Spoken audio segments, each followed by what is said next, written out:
Ancien arbitre international et candidat à la Fédération gabonaise de football, donc candidat à la présidence de la Fédération gabonaise de football, Jérôme Efong Zolo est l'invité du jour de Gabon 24.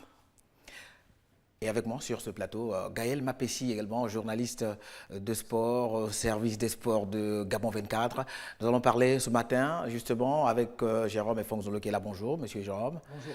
Comment allez-vous ce matin? Très très bien. Alors, vous êtes sur ce plateau pour parler justement de votre programme d'action par rapport à l'élection, justement à la tête de la Fédération gabonaise de football. Cette élection qui aura lieu le 21 avril prochain.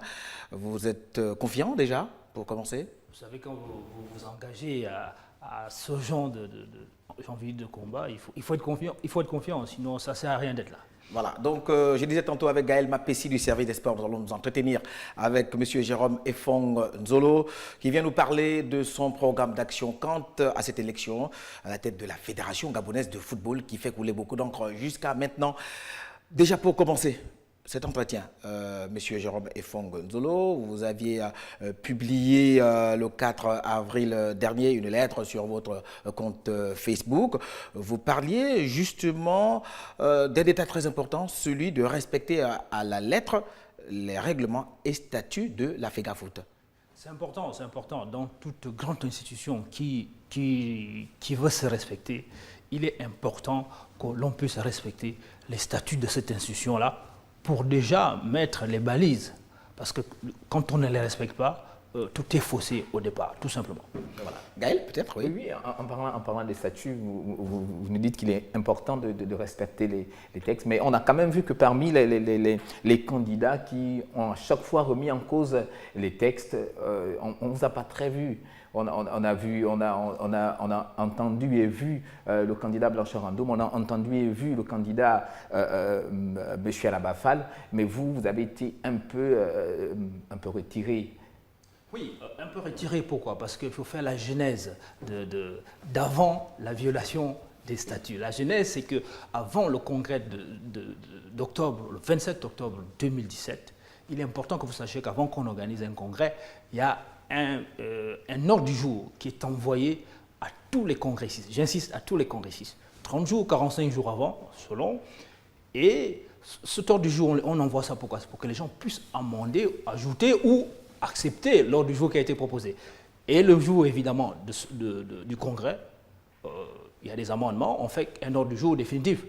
Alors, aujourd'hui, je dis bien aujourd'hui, parce que je continue à dire aujourd'hui, malheureusement, ces personnes qui ont contesté ont été représentées de près, on me dit de trop près, certains de loin, ils étaient représentés où ils étaient là pendant ce congrès et n'ont pas parlé, n'ont pas voulu, ou selon. Quand je dis selon, parce que tout simplement, j'ai l'impression que j'ai eue, c'est que c'était des ordinateurs qui ont été interconnectés et qui avaient une mémoire centrale, et la mémoire centrale a bugué pour que l'on ne puisse pas parler, alors que c'était à cette date-là qu'on devait parler pour la mise en place de la commission électorale. Alors, était-ce fait à dessein pour finalement 2 mois après dire qu'on a violé les statuts? Donc, c'est depuis ce jour-là, si ce travail avait été fait comme il fallait, on ne parlerait pas de la violation des statuts. Donc, ces personnes, au départ, ce sont elles qui ont violé les statuts, puisqu'on a omis de parler de la mise en place de cette commission électorale. D'où évidemment, j'ai pris ça avec beaucoup de recul. Cependant, j'ai quand même reconnu qu'on a violé les statuts. Mais il fallait que les gens sachent quand même que si le travail avait été bien fait le 27 octobre, on ne parlerait pas de la violation des statuts. Alors, M. Jérôme Efong Zolo, dans votre programme d'action, vous dites le football gabonais se meurt et 4 grands axes. Donc, la redynamisation des organismes sportifs nationaux, le relèvement du niveau du football gabonais, une meilleure prise en compte des problèmes sanitaires et sociaux des acteurs et les moyens, donc justement, de votre politique, définissent ce gros et, on va dire, programme d'action. Quelle est l'urgence? L'urgence, c'est tous les 4 points. Parce qu'aujourd'hui, notre football est appelé à être sérieusement restructuré. C'est important. Je ne dirais pas qu'il y a des choses qui n'ont pas été faites, mais il est question ici, je n'ai pas de commentaire à faire, tout le monde le sait, où se trouve notre football aujourd'hui. D'où l'importance de tout restructurer. Il n'est pas question de dire un point est plus important que l'autre. Les 4 points sont très très importants. Vous avez parlé du problème sanitaire. Le problème sanitaire, aujourd'hui, moi j'ai lu quelque part, avant le début de saison, quelqu'un qui a dit on ne va plus laisser jouer des joueurs qui n'ont pas passé la visite médicale. Imaginez-vous, moi je sors d'un milieu professionnel, on parle quand même là de mort d'homme sur un terrain de football. Imaginez-vous que ça arrive, parce que tout simplement, il y a eu une négligence au départ. On a permis à certains joueurs de pouvoir jouer au football sans avoir passé la visite médicale. Pour ne parler que de ce point-là, c'est incompréhensible. Alors, vous parlez de relèvement du niveau du football gabonais à travers l'organisation des compétitions statutaires, hommes et dames de qualité. Comment comptez-vous apporter cette dose de qualité qui manque beaucoup à notre championnat? Et quels sont les mécanismes que vous comptez mettre en place pour rendre ce championnat régulier? Non, rendre ce championnat régulier, nous savons tous que c'est la LINAF qui organise le championnat et que c'est l'État qui finance le championnat. Première division professionnelle, soyons sérieux. Il faut s'asseoir avec les décideurs, c'est important. Il faut s'asseoir avec les décideurs, proposer des solutions pour que cela n'arrive plus. Aujourd'hui, il faut dire les choses. Un championnat qui commence, qui s'arrête, qui commence, qui s'arrête, pour les clubs qui sont en compétition internationale, c'est très compliqué. On ne peut pas trop leur demander de faire des résultats. Malgré tout, ces clubs font des résultats. Donc, aujourd'hui, est-ce que les gens qui sont là sont encore capables de le faire? Parce que quand je dis capable de le faire, quand un championnat s'arrête, ça veut dire que ça s'arrête, ça recommence, ça s'arrête. Ça veut dire que, j'ai envie de dire, je ne pense pas qu'ils ont encore la veste pour pouvoir. Oui, Gaël. Je ne pense pas qu'ils ont encore la veste pour pouvoir tenir cette maison football et surtout notre championnat pour qu'ils puissent commencer et se terminer sans interruption. Il y a toujours une interruption, hein. On parle du premier tour et du deuxième tour. Vous parlez de vous asseoir avec les décideurs pour pouvoir trouver des solutions palliatives. On sait que c'est vrai qu'aujourd'hui, on peut peut-être mettre en cause la gestion du bureau sortant, mais on sait quand même que le nœud gordien de ce championnat, ce sont les financements. Il est totalement financé par l'État. Est-ce que vous avez un autre modèle de financement que vous allez apporter pour pallier cette situation? Il est très important que vous sachiez qu'on parle beaucoup aujourd'hui de partenariat public-privé. Notre football a fonctionné. Moi, je m'appelle, j'étais au stade, Sogara joue la finale contre El Ali. Donc, il est question ici d'amener des partenaires extérieurs. Parce que le plus important, le monde entier, je dis bien le monde entier, on le sait, il y a la crise économique. Il faut qu'on arrive à trouver des mécanismes qui permettent que l'on puisse s'autofinancer. Pas complètement, on ne peut pas sortir de l'État, ça c'est clair, quel que soit le pays. Mais il est question de trouver des mécanismes pour s'autofinancer et pour que ce genre de choses n'arrive plus. Et si on se repose, je ne sais pas, au début du financement de ce championnat, je ne sais pas combien de milliards sont déjà allés là-dedans. Qu'est-ce qu'on a mis en place pour se dire que si jamais l'État est essoufflé, nous pouvons continuer à jouer au football au Gabon? Malheureusement, j'ai envie de dire malheureusement, rien. Et c'est ce que mon équipe et moi, nous souhaitons faire. Il ne faut pas avoir peur de dire les choses. J'ai un carnet d'adresses qui me permettra de le faire. Et vous parlez justement de la gestion de fonds au centime près, ça veut dire quoi? Oui, la gestion de fonds au centime près, ici, il est question, je ne vais même pas parler de la subvention de l'État, je vais parler de l'argent qui arrive des institutions internationales. Ça veut dire quoi? La FIFA envoie, je ne sais pas, je vais citer 500 000 $. Le jour que ça arrive, le peuple gabonais doit savoir que 500 000 $ sont arrivés dans les caisses de la fédération. Donc, on va communiquer là-dessus. Alors, qu'est-ce que la fédération a fait des 500 000 $? On va communiquer là-dessus. Et ici, évidemment, il est question quand même de ramener entre griffes les ligues de football qui, pour nous, quand je dis nous, mon équipe et moi, c'est ramener les ligues au centre de notre football, parce que les ligues et les clubs, ce sont des entités qui forment au quotidien. La fédération ne forme pas au quotidien. Donc l'argent ne peut pas s'arrêter à la fédération. Il faut remettre les ligues au centre du football, parce que tout simplement, ce sont les ligues qui font la formation au quotidien. Si on a encore besoin, parce qu'on a eu le cas, moi j'aime bien parler du cas d'Idio Ovono, qui veut arrêter sa carrière internationale, lui-même il a dit, et puis un mois après on lui dit non, vous ne pouvez pas arrêter. Pourquoi? Parce que tout simplement, derrière, la formation n'a pas suivi.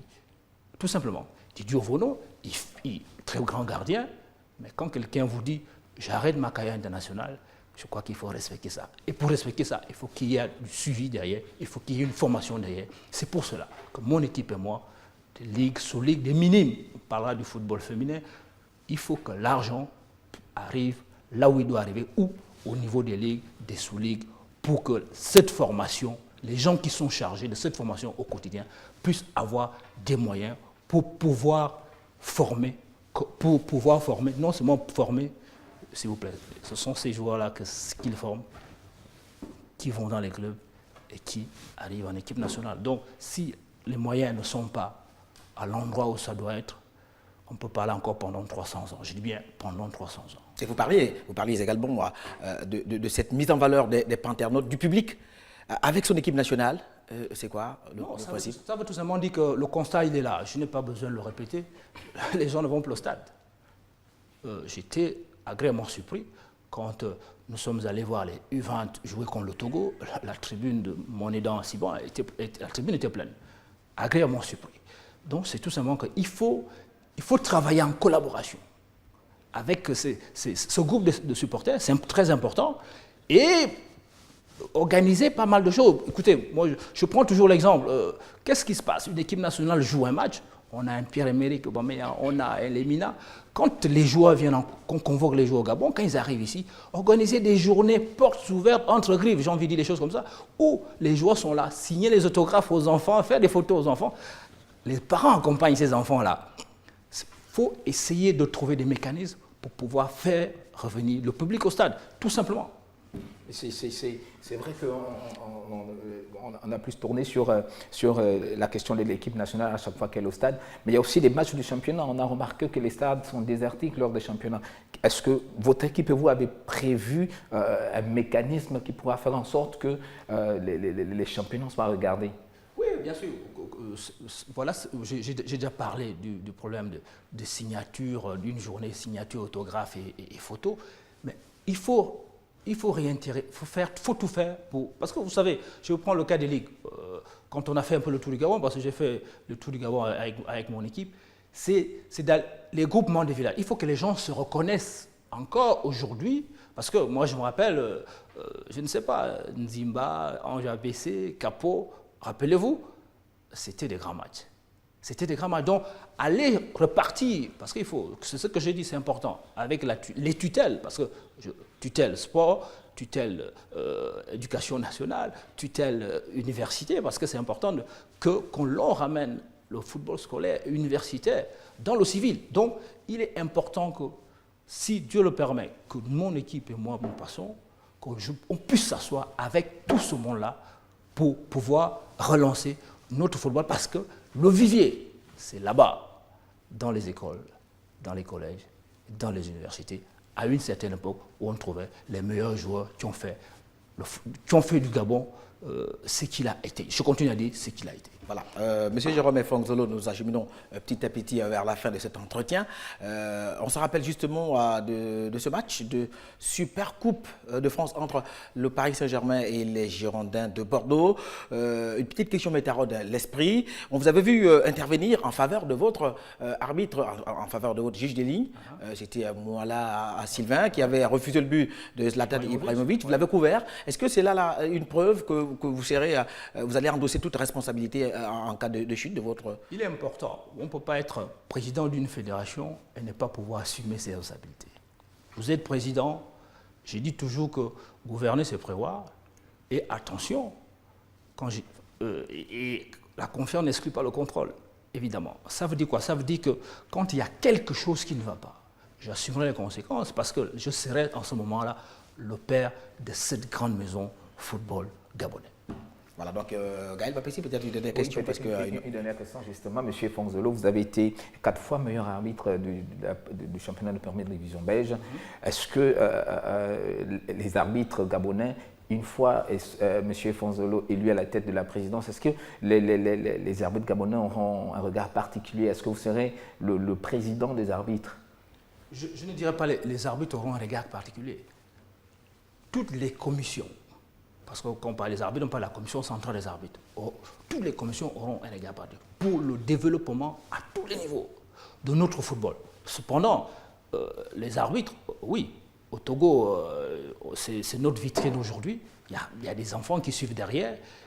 Je ne dirais pas qu'il est temps quand même de sortir l'un ou l'autre avant qu'au Togo n'arrête. On ne doit pas attendre qu'au Togo arrête pour pouvoir dire on va en former un autre. Donc il est important que vous sachiez que ce seront toutes les commissions qui seront regardées et on doit travailler tous ensemble. Parce que pour relever le football, on ne doit pas s'arrêter sur une commission qui, évidemment, on parle de commission centrale des arbitres en parlant des arbitres. Justement, vous avez été international. Quelle lecture faites-vous aujourd'hui du niveau de l'arbitrage gabonais? Oui, l'arbitrage gabonais, comme je le dis, la vitrine, c'est Eric Otogo. Eric Otogo a fait des grandes choses. Quand je dis des grandes choses, dernièrement, il était quand même en Coupe du Monde en Corée. Donc, c'est pas petit. L'avant-dernière, en Guinée équatoriale, il a fait une demi-finale de la CAN. Au Gabon, il n'a pas fait une demi-finale, mais il y a une histoire d'arbitrage gabonais qui est là, qu'on doit respecter, mais ne pas attendre que ceux qui sont là arrêtent pour pouvoir commencer. C'est pourquoi je dis gouverner, c'est prévoir.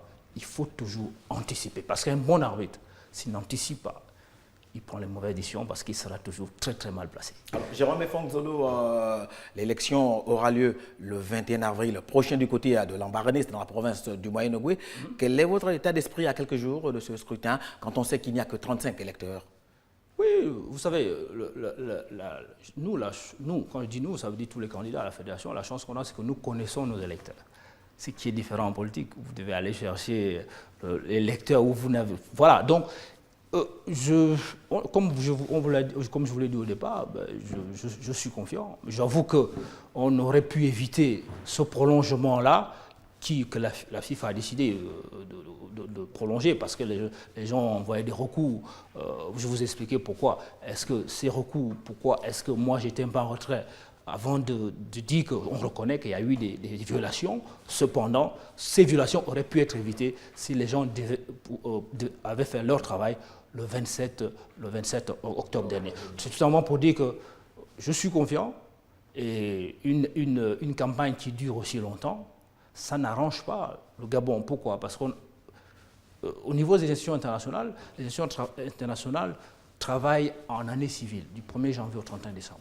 Alors, 3 mois, on a encore un mois en plus, donc on a perdu 4 mois sur les 12 qui, évidemment, constituent l'année civile. Voilà, merci, M. Jérôme Efong-Nzolo. Merci d'être passé sur le plateau de Gabon 24 dans cette rubrique L'invité.